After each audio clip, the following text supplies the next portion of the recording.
আজ রোববার ঘুম থেকে উঠেই দেখছি কারেন্টটা চলে গিয়েছে। তো এই পর্দাগুলো সরিয়ে দিই, তাহলে এই অন্ধকার ভাবটা কেটে যাবে।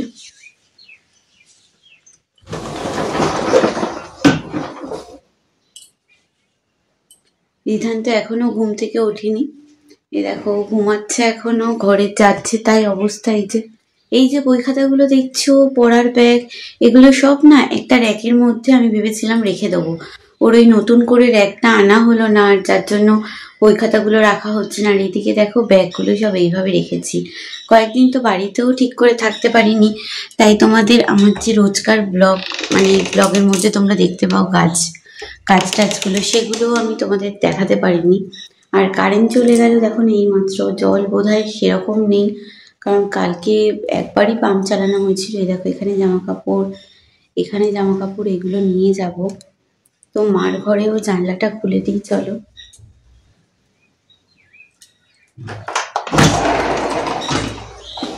মায়ের ঘরেও জানলাটা খুলে দিলাম। এই যে জামা কাপড়গুলো দেখছো, এগুলো রোদ্রে দেওয়ার কথা আজকে, এগুলো নিয়ে যাব। একবার করে রোদ খাওয়াতে হবে।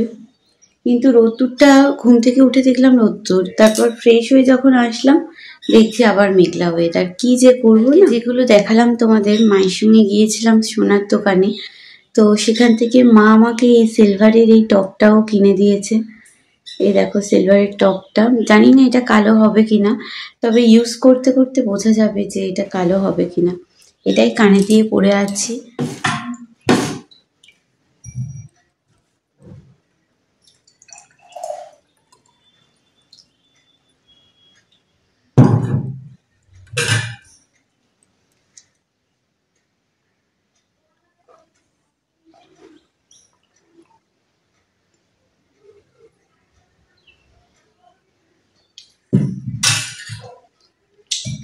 আজকে দেবব্রত কাজে বেরিয়ে গেছে, ও জলটা খায়নি।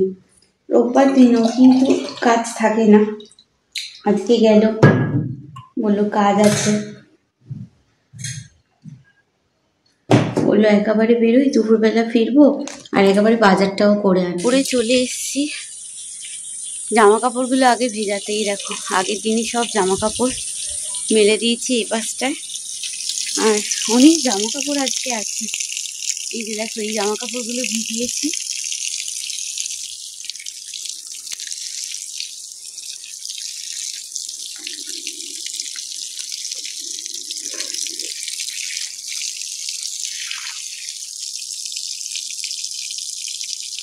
প্রচুর হাওয়া দিচ্ছে আজকে সকাল থেকে, এত ভালো লাগছে, মনে হচ্ছে অন্য কোথাও যাব না, এখানেই বসে থাকি। এই দেখো আজকে গাছে কতগুলো ফুল ফুটেছে, 2, 3, 5টা হলো, আর এদিকে হচ্ছে আবার 3টে, 8টা ফুল ফুটেছে টোটাল।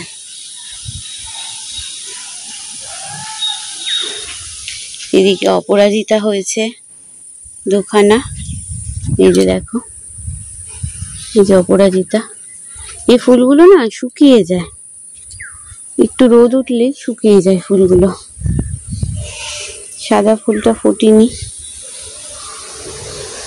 এই ফুলগুলো একেবারে তুলে নিয়ে চলে যায়। দেখো গামলা আর বালতিতে করে জামা কাপড় যা ছিল ভিজিয়ে দিয়েছি, আর এদিকে দেখো সমস্ত জামা কাপড় যা একটু একটু ভিজেছিল মেলে দিয়েছি।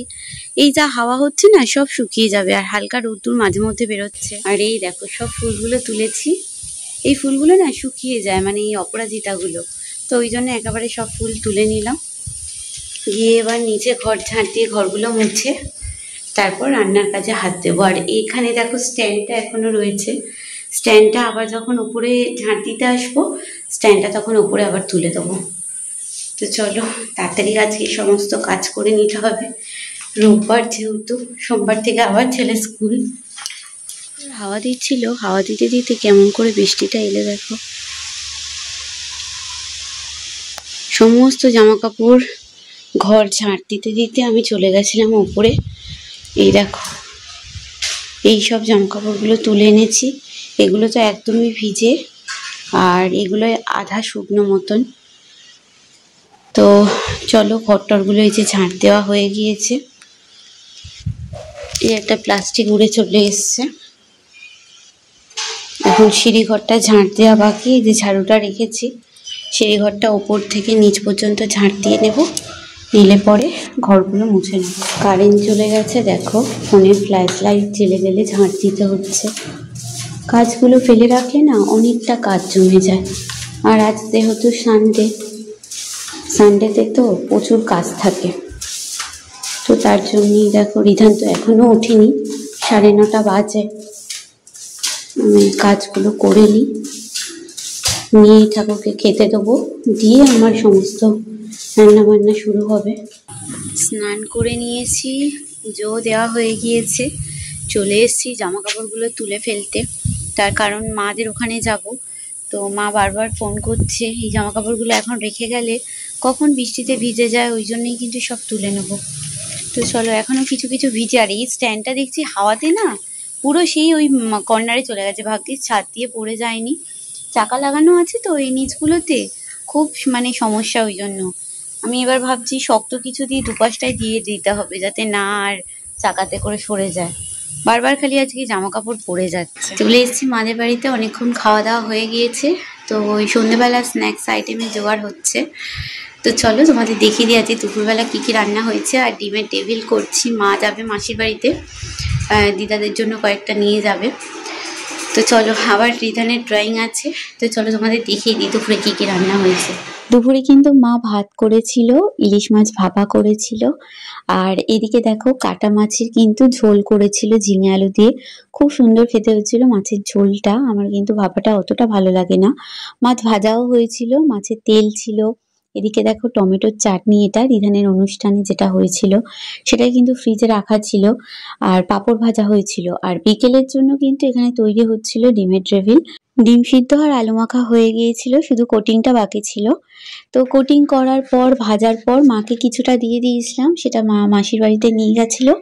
আর আমরা কিছুটা নিয়ে বেরিয়েছিলাম, রিধানকে একেবারে নিয়ে ফিরছিলাম আমার শ্বশুর বাড়িতে, ননদের বাড়িতে দেওয়ার জন্য। তো দিয়ে আবার আমরা বাড়িতে চলে এসেছিলাম রিধানকে নিয়ে। আর এই দেখো কিছুটা পরিমাণে কোট করে রাখা ছিল, যেটা কিন্তু আমরা ভেজে খাবো বলে বাড়িতে। তো তারপর দেখো এখানে হচ্ছে আমরা সমস্ত কিছু রেডি করে রেখে গেছিলাম। চিলি চিকেন আর যেহেতু চাউমিন হবে, সমস্ত সবজি কিন্তু কেটে গুছিয়ে রেখে গেছিলাম, যাতে কিন্তু করতে সুবিধা হয়। আর এখানে দেখো পকোড়া হচ্ছে, পকোড়াগুলো কিন্তু 1 কোট করে করা হয়েছে, আর 1 কোট করে ভাজতে হবে। আর চিলি চিকেনেও মাংস রাখা ছিল, আর কিছুটা ম্যারিনেট করে রাখা আছে, চাউমিনেও কিছুটা দিতে লাগবে। দেখো পকোড়াগুলো কিন্তু ডবল কোট করে ভাজা হয়ে গেছে, আর এগুলো কিন্তু সব উইংস পিস। এই পিসগুলো খেতে আমার এত ভালো লাগে না, সেই রকমই কিন্তু বাবারও এগুলো ভালো লাগে, রিধানও এগুলো খেতে খুব পছন্দ করে। দেবব্রত দেখো উপর দিয়ে সস ছড়িয়ে নিচ্ছে, আর আমি একটা তুলতে যাবো কি বলছে যে তারাও এখন হাত দিও না, এখন এর মধ্যে এখনো কাজ বাকি আছে। তো উপর দিয়ে চাট পেপার একটু ছড়িয়ে নিচ্ছে, চাট মশলা যেটা, তো সেটা ছড়ানোর পর ফাইনালি এবার হাতে চলে এলো উইংস পিসটা। খেতে কিন্তু দারুণ টেস্ট হয়েছিল। আর এটা খাওয়ার সঙ্গে সঙ্গে আমরা ভেজে নিচ্ছিলাম ডিমের টেবিলগুলো। খেতে কিন্তু ডিমের টেবিলটা সেই টেস্ট হয়েছিল, এত ভালো খেতে হয়েছিল। আর কালারটা এত সুন্দর এসেছিল, সবাই কিন্তু বলছিল দোকানের থেকেও খুব সুন্দর হয়েছে। চলে এলাম, ড্রেস চেঞ্জ করব। আবার কালকে রিধানের স্কুল আছে, কাল থেকে ওকে একদম স্কুলে পাঠাবো, আর কামাই নয়। যেহেতু রিধানের কদিন ধরে শরীরটা খারাপ ছিল, আর জন্মদিনের পর থেকে অনেক দিদাও এসেছিল, এবারই ওইবারই হয়েছে, তো ওই জন্যই রিধানের স্কুল কামাই গিয়েছে, শরীর খারাপ ছিল বলে। তো এখন একটু রিধান ঠিক আছে। তো চলো, রিধানা চলে এসছে। চেঞ্জ করেছো? চেঞ্জ করে নাও। তো চলো বন্ধুরা, চেঞ্জ করে নিই, খাবার তো নিয়েই চলে এসছি যা হয়েছে। এবার শান্তিতে আরামে বসে খাবো, তারপর শুয়ে পড়বো। শোয়ার আগে অবশ্যই জল ভেজাবো, আর রিধানের তো কাল থেকে যেহেতু স্কুল, বই খাতাটাও গোছাতে হবে। তো চলো খাবার নিয়ে আবার তোমাদের সঙ্গে। দেখো বন্ধুরা, রিধানকে আনতে বলেছিলাম প্লেট আর চামচ, ও দেখো এত সুন্দর করে গুছিয়ে রেখেছে যে তোমাদেরকে না দেখিয়ে আর পারলাম না। ওই কিন্তু জল, কাঁচের গ্লাস, তারপর সমস্ত কিছু গুছিয়ে রেখেছে, ঠিক যেমনভাবে বাইরে রেস্টুরেন্টে গেলে খাবার সার্ভ করে সেই রকমই কিন্তু সুন্দর করে গুছিয়ে রেখেছিল। আর এখানে দেখো চাউমিন আমরা নিয়ে চলে এসেছিলাম, আর একদমই ড্রাই চিলি চিকেন করেছিলাম, যেহেতু চাউমিনের সঙ্গে খাবো তার জন্যই কিন্তু ড্রাই চিলি চিকেন হয়েছিল। চাউমিনটা আর চিলি চিকেনটা দারুণ টেস্ট হয়েছিল। তোমরা তো জানোই আমরা এগুলো কিন্তু বাড়িতেই বানিয়ে খেতে পছন্দ করি, বাইরে থেকে খুব একটা খাবার আমাদের সেরকম আসে না। তো চলো বন্ধুরা, আজ এই পর্যন্তই। কাল আবার একটা নতুন ভিডিওতে তোমাদের সঙ্গে দেখা হচ্ছে। সবাই খুব ভালো থেকো, সুস্থ থেকো। Good night, tata.